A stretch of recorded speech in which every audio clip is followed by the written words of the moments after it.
नमस्ते आप सभी को। मेरा नाम है जयेंद्र सिंह फिलवाल और मैं दारमा वैली क्षेत्र से पिथौरागढ़ डिस्ट्रिक्ट से बिलोंग करता हूँ। तारतला ब्लॉक है और वीडियो फेलोशिप कोर्स जो है हमारे क्षेत्र के लिए एक अच्छा स्कोप साबित हो रहा है और आगे होगा। और वीडियो फेलोशिप कोर्स जो है कोर्स में हमें थोड़ा चैलेंजिंग ये लगा कि थोड़ा हमें बहुत दूर सफ़र करना पड़ा। यहाँ से लगभग 300-350 किलोमीटर सफ़र करके हम लोग वहाँ कोर्स किए, तो वही थोड़ा चैलेंजिंग था। और हमारे सर लोग मैम लोग बहुत अच्छे, उन्होंने अच्छे तरीके से हमें सिखाया और आगे भी हम लोग आशा करते हैं कि इसी तरीके से आने वाले समय में हमारे क्षेत्र के युवा युवती को जो है ये कोर्स सिखाया जाएगा। धन्यवाद।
भारत का सिर्फ एक प्राचीन पारंपरिक शिल्प ही नहीं है, बल्कि यह हमारी संस्कृतियों की विविधता की एक पहचान भी है।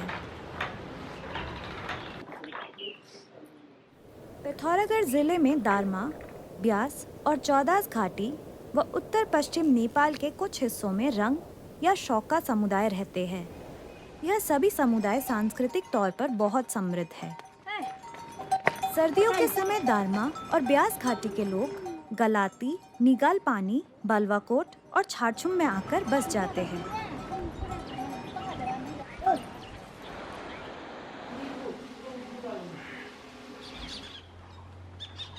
बुनाई की परंपरा रंग समुदाय में पीढ़ी दर पीढ़ी चली आ रही है और इनके जीवन का एक महत्वपूर्ण हिस्सा है। थोड़ा जो कारण खाली 6 महीना निंग अक्टूबर रो यूरा ले अक्टूबर लास्ट नवंबर फर्स्ट होना सो क्योंकि थोड़ा ज़्यादा बारिश को मूरा नहीं और थोड़ा वो जैसे निंग थोड़ा ठंडा रो ज़्यादा शुरू में तरह इनको जैसे निंग दोहरा ले थोड़ा निंग 6 महीना उन गुना काम करन थोड़ा को जो मला को छम वालन ऐसे दो चिल्लन कमलन पशु गादन भ्यम गादन तो निंगो रोजी रोटी लेनी लेना सो भ्यमको निंगो समाज रो क्योंकि निंग भ्यमको खोल महत्व में लें क्योंकि निंग हर हमेशा भ्यमको यूज गादन जैसा बूझ काज लेनी तो सबसे पहले निंग भ्यम पंगदन तो इधर यूज गादन तो निंग बुद्रो याम टाइम ते भ्यम पंगदन अंदोला कल चलता क्योंकि ध्यान ले माने निंगो पीढ़ी दर पीढ़ी तुक तो कचरा निंगो भ्यम पंगदन। इनके बुनाई का तौर तरीका पर्यावरण से प्रभावित है और ये इसके डिजाइन में भी देखने को मिलता है। और भ्यमरो जो डिजाइन लेनी इधर जो ढोग लेनी थो जो ला ढोग ने ढोग ले इधर ठीक से लिया बामिना जैसे मिलांग माता दनी इधर गादन और इधर डिजाइन ले बहुत बढ़िया डिजाइन लेनी जैसा सिंह और जैसा वहाँ लेनी इधर डिजाइन लेनी गादन लिया कोई भी जनता आसन रो अमर लगा था कि खला अपनो आदि कैलाश ले ठंगदा ने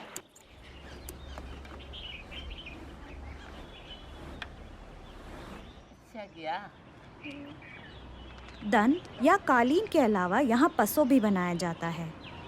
यह एक तरह का पारंपरिक कंबल है। पसो बनाने के लिए काले भेड़ का ऊन का उपयोग किया जाता है क्योंकि इससे ओढ़ने वाले के शरीर में गर्माहट बनी रहती है। जब लोग एक स्थान से दूसरे स्थान यात्रा पर जाते हैं तो वे पसों को अपने साथ रखते हैं क्योंकि इससे वे कड़ी सर्दी से खुद को बचा पाते हैं।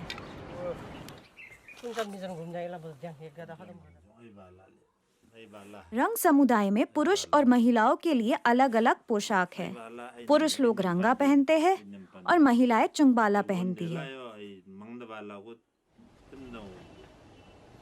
चुंगबाला रो बच्चा तो चुंग चुखनी तो इसको बाद गेजो को बाद चुकनी बक्चो बाद ऐसो बांगा चंद्रहार तिलेरी ऐसो न तो छंकरा बाली और जो भूजन बनार जो साले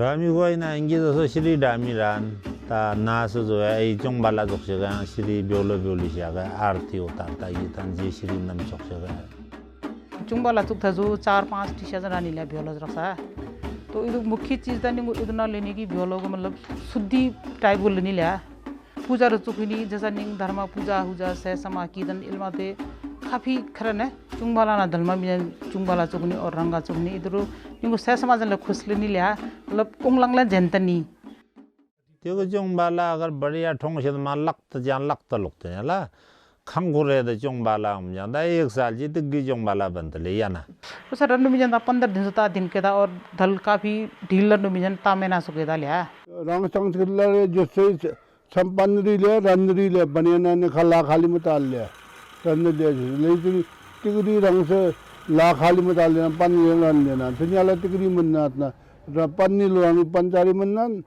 उना ओलो खजाओ या करन मंग गले से तिगनी से करम जगह पंचा मन्ना थनुना साड़ी को का उतर उना सलवार कमीज को का उतर उना लुंगी को उतर के ना ऐसे संस्कृति के नियम का खतरा है बाजार रंग दजेदा 2-2.5 हजार रुपया दादा जम धल मदा और संग्रो राजे 2-3 हजार रुपया आना सो रंग नहीं लिया जनगा जे 3 हजार कमा 2000 या कम डाले अगर पूरा छम को ले जाए तो इधर तो खमली तो ना मो तो चाइना जो माल लानी अंदर निंगो ले पास इमना पखी जो चाइना को जो निंगो ले पास ले मुकुर मिल सरकार ने इस संस्कृति को बचाने के लिए अपने स्तर पर कुछ प्रयास किए हैं, जैसे बुनकरों को बेहतर तकनीक का प्रशिक्षण दिया है।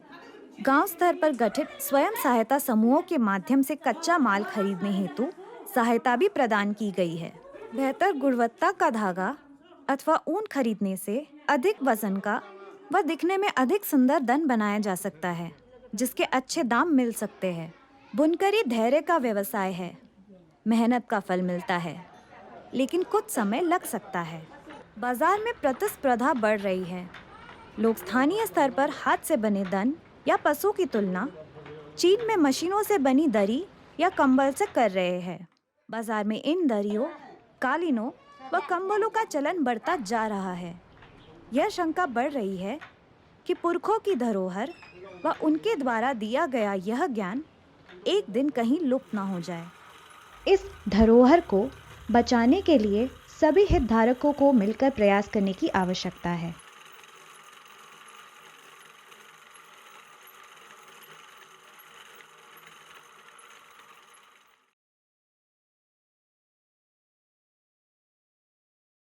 मेरा नाम रणदीप चौहान है। मैंने अभी लास्ट टाइम सेक्यूर हिमालय का ज्वाइन किया था डस्टी फूड प्रोडक्शन के तहत, तो मुझे वहाँ पे अच्छा लगा। हमने वहाँ काफ़ी सीखने को काफ़ी कुछ मिला और हमने शूटिंग किया। शूटिंग के दौरान काफ़ी चुनौतियाँ क्योंकि काफ़ी कंडीशंस का सामना करना पड़ा। जैसे हमारे यहाँ लाइट नहीं है, रोड नहीं है, और फिर उसके बाद फील्ड में गाँव में लोगों से बात करना और उनके बारे में जानकारी लेना, इसमें भी काफ़ी कठिनाइयाँ हुई।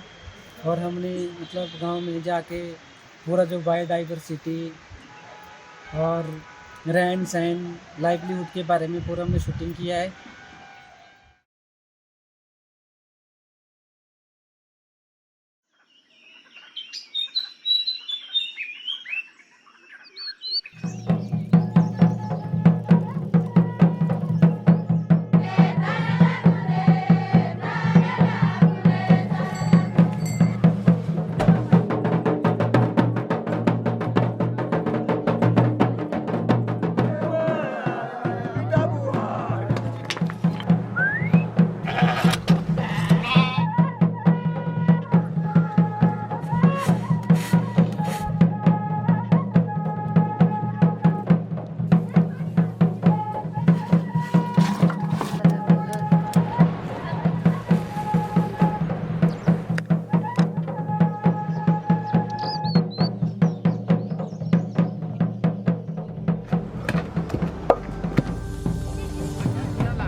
गोविंद राष्ट्रीय पार्क 558 वर्ग किलोमीटर क्षेत्र में फैला है और इसकी ऊंचाई समुद्र तल से 4,500 फीट से 20,700 फीट के बीच है। ये सुपिन नदी के नज़दीक अपर टॉन्स वैली का एक हिस्सा है। 4 से 5 महीने बर्फ से ढके रहने वाले इस इलाके में सर्दियों में तापमान 0 से 10 डिग्री नीचे तक चला जाता है। तालुका गांव तक मोटर मार्ग मौजूद है और जो लोग हर की दून की ट्रैकिंग के लिए यहाँ आना चाहते हैं वो यहाँ तक अपनी गाड़ियों से आ सकते हैं। तालुका से धाटमीर, गंगाड़, पवाणी और ओसला 5, 10, 13 और 14 किलोमीटर की दूरी पर है।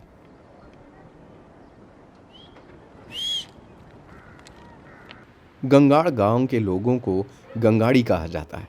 बहुत पहले ये लोग टिहरी गढ़वाल क्षेत्र में गंगा नदी के किनारे बसे हुए थे, लेकिन जब भौगोलिक और राजनीतिक स्थितियां बदली तो ये यहाँ आ बसे। मवेशी पालन, जैविक खेती और वन उत्पादों पर गांव के निवासियों का जीवन आधारित है। मोटर मार्ग ना होने के कारण ये अपना गुजारा मूल रूप से प्रकृति से मिलने वाली चीज़ों से ही करते हैं। अपनी आर्थिक स्थिति को बेहतर बनाने के लिए ट्रैकिंग गाइड, पर्वतारोहण गाइड, हस्तशिल्प और बुनाई जैसे काम भी करने लगे हैं। लेकिन खेती इनका मुख्य काम है। वन्य जीवों की ही तरह ये भी सर्दियों के आने से पहले ही उसकी तैयारी में जुट जाते हैं। जब बर्फ पिघल जाती है तो ये लोग अपने सीढ़ीनुमा खेत तैयार करने लगते हैं। इस समय खेतों में पिछली फसल के ठूंठ मौजूद होते हैं, जिन्हें इन्होंने फसल काटने के बाद जमीन में ही छोड़ दिया था ताकि मिट्टी उपजाऊ बन सके।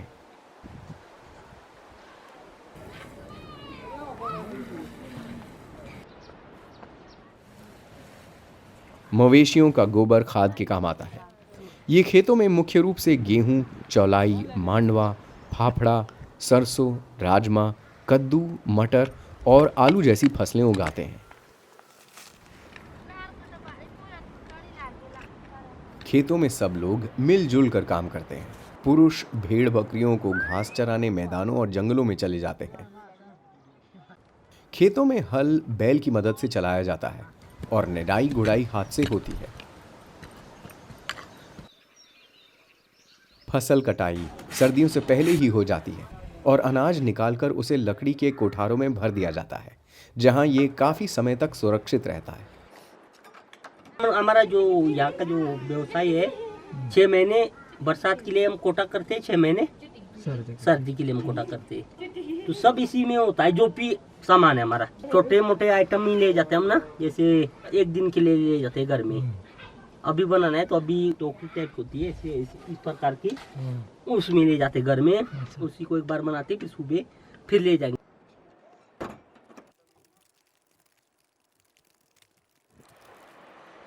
हिमपात से पहले भेड़ों का ऊन काट लिया जाता है और उससे तालुका के जरिए ऊन काता जाता है।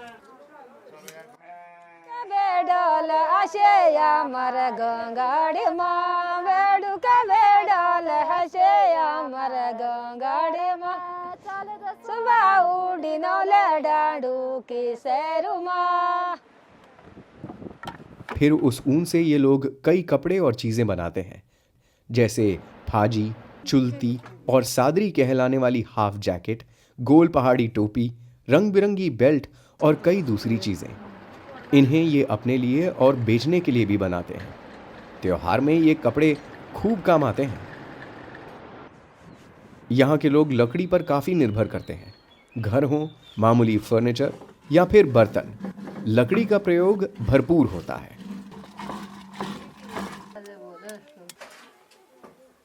और ईंधन के तौर पर भी लकड़ी खूब काम आती है। कोई घरेलू उत्सव हो या सामुदायिक त्योहार, ये सब मिलजुल कर खाना बनाते हैं, नाचते हैं, गाते हैं। इनके कई लोकगीत धार्मिक भी होते हैं। इनके इष्ट देवता सोमेश्वर महाराज के लिए, जो शिवजी का ही एक रूप है, और भेड़ बकरियों के साथ इधर उधर घूमते रहते थे। ढोल बजाने वाले ढाकिया कहलाते हैं और किसी पूजा या गांव की बैठक के दौरान भी ढोल बजाते हैं।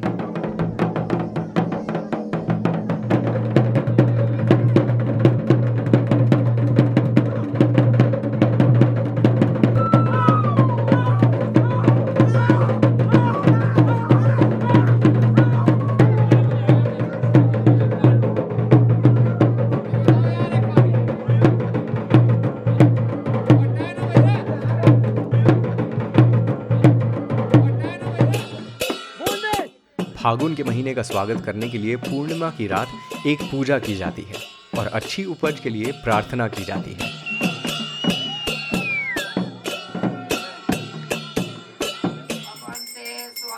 अप्रैल के महीने में नाग पूजा होती है, यानी शीत ऋतु को छोड़ पूरा साल कुछ ना कुछ चलता ही रहता है।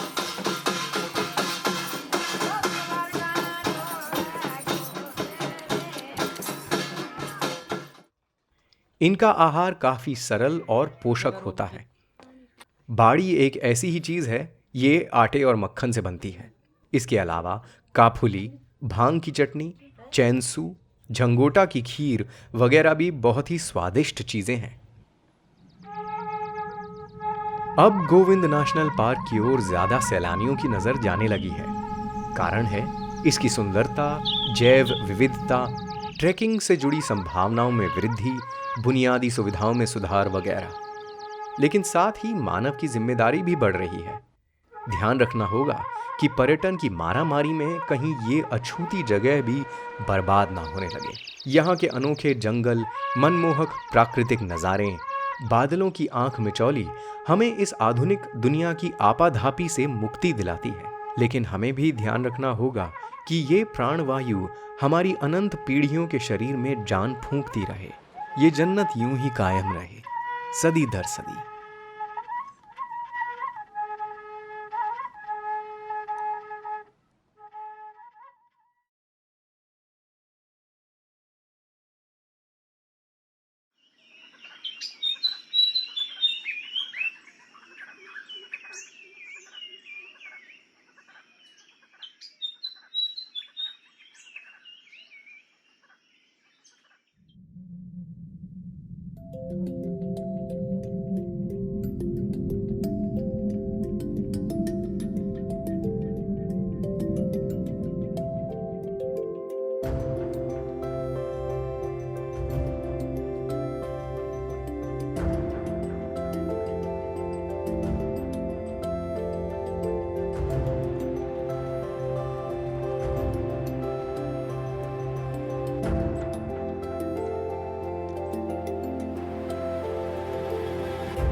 मेरा नाम कविंद्र सिंह कुटियाला है।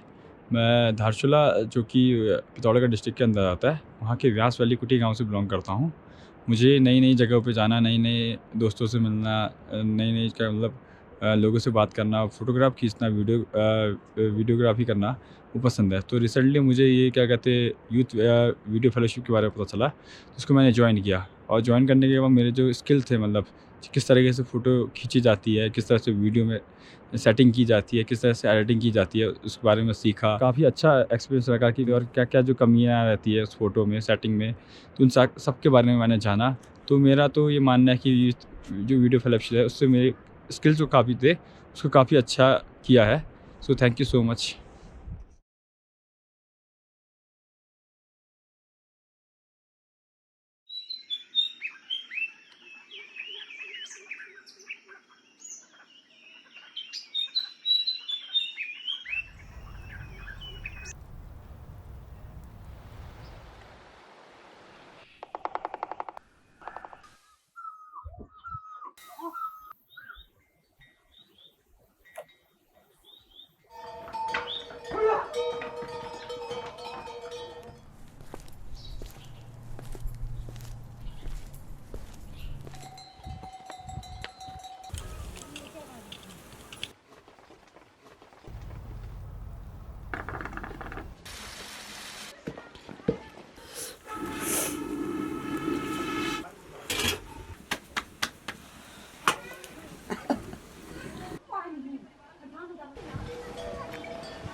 चौदास पट्टी का नाम महाकाली नदी के ऊपरी पहाड़ी क्षेत्र में स्थित 14 गांवों के होने पर रखा गया है।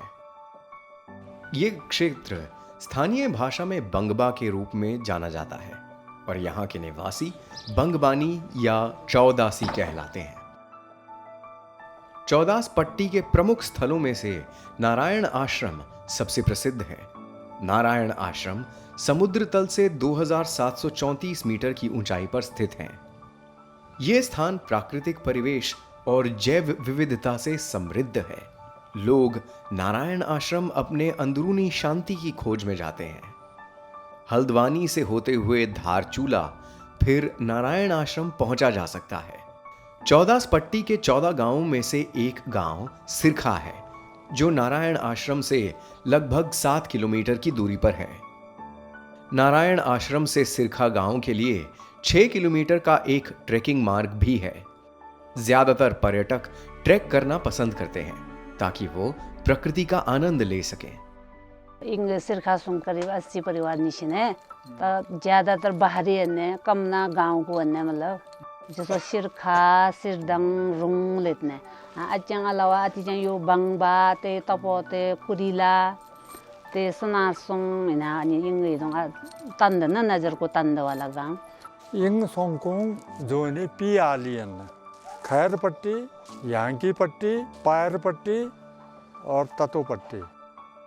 उत्तराखंड के पहाड़ी क्षेत्र विशेषकर गांव में स्थायी और अस्थायी प्रवासन की समस्या बहुत गंभीर है। चौदास पट्टी में रहने वाले लोगों का व्यवसाय प्रकृति आधारित स्रोतों पर निर्भर है और खेती उनके आय का एक महत्वपूर्ण हिस्सा है। यहाँ पर विशेष तौर से आलू, गेहूं, मक्का और राजमा की खेती करते हैं।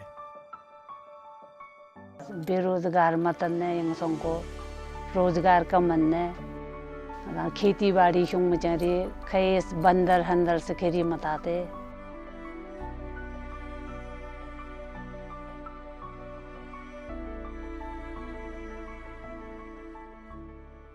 आथे लो आलू ग सीजन ने लचंदरे आलो ये बलंगता थन अति खाद डोलान हुंतने खाद डालेतने अति बाद हल जोतेतने तो चिलिंगे करग लागा अति बाद दुमा खुदाई हुंग परेनी आलो पिजे चेलंग हले जसो तिग चंतो मत मत मैं टाइप के लेने आंख ना टाइप का अति अति अति तातने जो पीछे से तिग पूछना टाइप पूछ चंतो एक ही आंख टाइप का लेने अति काटेतने जी मत मत मैं नहीं अति तातने काटेतने जी चंतो का कटत लेने अति फुंसा होतने आलो को ये बलंग बख्तर अति मैं वाला लक्सा होतने खमी से जैसे ऐसे नाली बना लाग लाइन से युक्तने खमी से इन्हें तमची ऐसे ऐसे इन्हें युक्तने न मतलब जमा महिला सीधा होतने खेती हेती अति युरा श्री मंगता हल्लंग जो तत लेने हैं गुड़ाई महिला में से होतने कटाई महिला में से होतने काटे के लाग चूटे थन अति शुंग मलंग अति मंगलच्चा श्री मंग। चौदास पट्टी के लोगों के रोजगार का एक माध्यम पर्यटन भी है। इसके अलावा यहाँ के लोग पारंपरिक रूप से भेड़ पालन और मौन पालन भी करते हैं। इसमें मेरे को 20-25 साल हो गया मौन पालन काम करते हुए। पहले तो गोल लकड़ी का बनता था, उसी में पालते थे। अब आजकल बॉक्स आ रखा है, उसमें भी काम करता है। गोल वाले लकड़ी की उसमें मधुमक्खी ज़्यादा आने का चांस होता है। सुविधा जो है बॉक्स में अच्छा है। गोल वाले बॉक्स में एक बॉक्स में 5 बोतल करीब निकलता है, लेकिन ये बॉक्स में उससे ज़्यादा निकलता है, 8-10 बोतल तक निकलता है।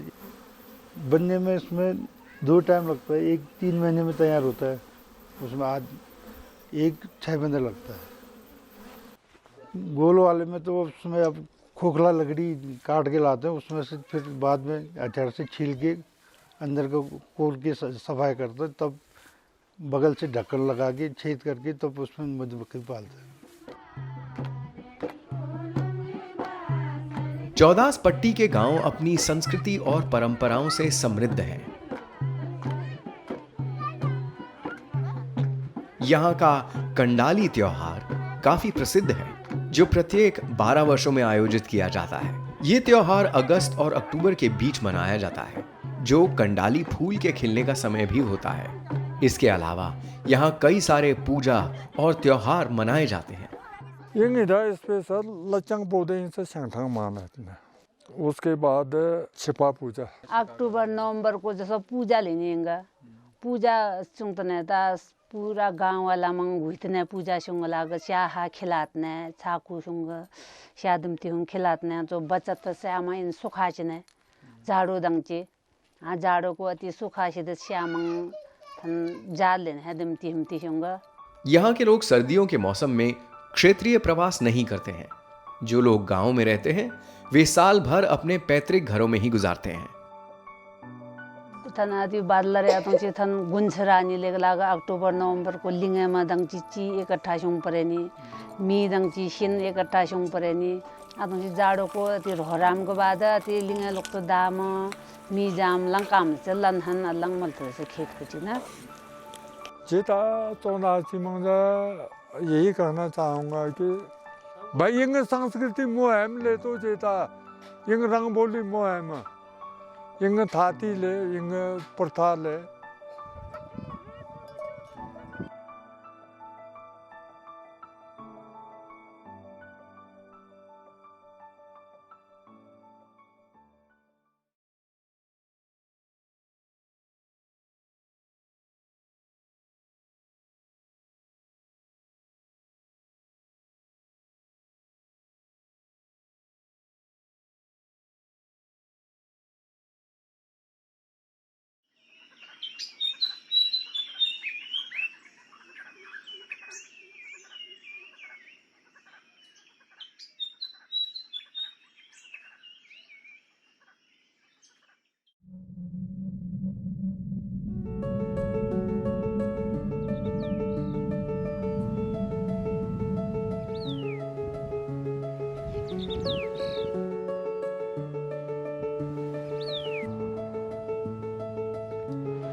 उत्तराखंड और हिमाचल प्रदेश के सीमा के निकट रुपीन रेंज में समुद्र तल से 1808 मीटर की ऊंचाई पर स्थित गांव है दोनी, सट्टा, खन्ना, मसारी और सेवा। इन गांवों में हरे भरे जंगल, सेब के बागीचे, सीढ़ीनुमा खेत, प्राचीन लकड़ी की सुंदर नक्काशी से बने मंदिर और घर देखने को मिलते हैं। इन घरों की रचना संबंधित क्षेत्र के जलवायु, भूकंपीय झटकों को सहन करने की क्षमता व स्थानीय लोक संस्कृति आदि को ध्यान में रखकर की गई है। इन घरों के निर्माण में स्थानीय सामग्री को ही उपयोग में लाया जाता है। यदि हम इन गांवों के इतिहास में जाएं, तो ग्राम दोणी में स्थित 275 साल पुराना एक चकोट घर आता है। संभवतः इसी घर से यहाँ मानव सभ्यता की शुरुआत हुई थी। यह बहुमंजिला मकान है जहाँ एक साथ परिवार के 52 सदस्य रहते थे। अपनी इस धरोहर पर गांव के समुदाय को गर्व है।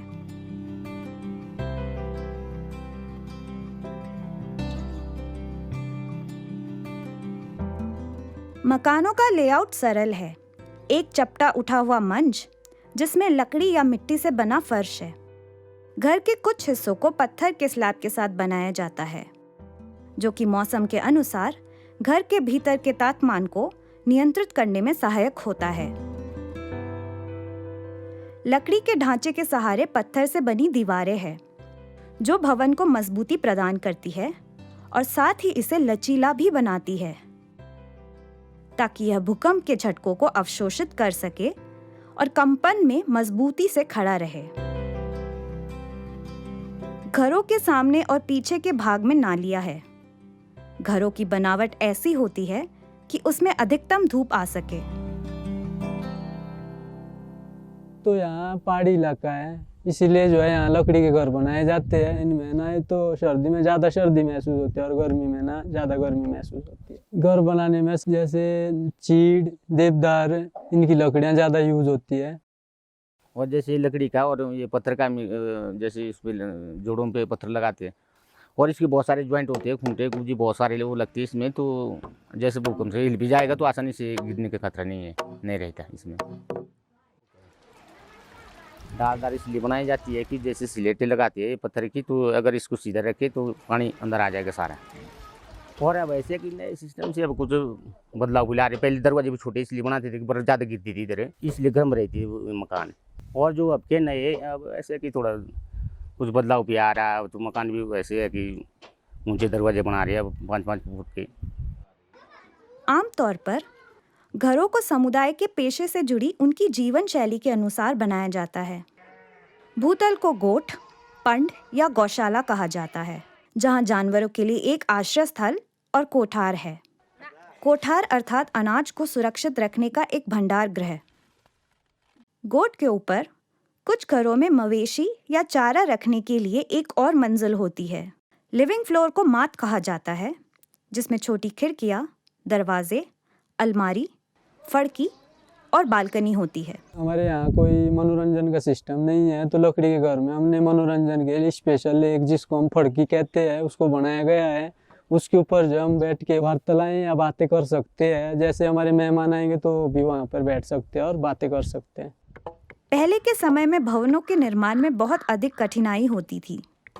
सड़कों और अन्य सुविधाओं की कमी के कारण भवन निर्माण के समय पूरा समुदाय एक दूसरे के लिए मुख्य वास्तुकार या मुख्य मिस्त्री के रूप में श्रमदान करता था।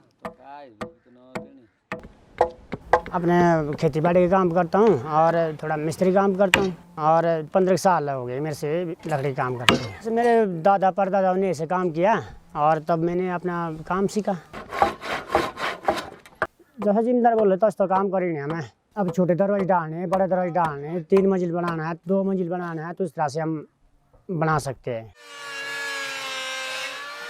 तो हम पहले तो हम लकड़ी के अंदर से चलते थे, 2-2 आदमी लगा था हमारे। अब मशीनें आ गई। पहले तो एक न्यान एक बाँस से बना देते पुराने मकान को ना। और अब मकानों में ऐसे गैया औजार शुरू कर दिया, इंच टेप कर दिया, न्यान कर दिया, बसुले हैं, सारी चीज़ें मतलब सारी यूज कर दी। भवन निर्माण टेक्नोलॉजी का स्थानीय परिस्थितियों के साथ घनिष्ठ संबंध रहा है, जो वर्षों से सिद्ध जीवन काल के साथ कारीगरों के गौरव को दर्शाता है। घरों के साथ साथ स्थानीय देवी देवताओं, जिनमें विटासन देवी प्रमुख है, के मंदिरों के निर्माण में प्रयोग की गई कलाकृति और लकड़ी की नक्काशी का जटिल शिल्प इस क्षेत्र की एक सांस्कृतिक धरोहर है, जो विविधता के साथ साथ विशिष्टता को भी जोड़ती है।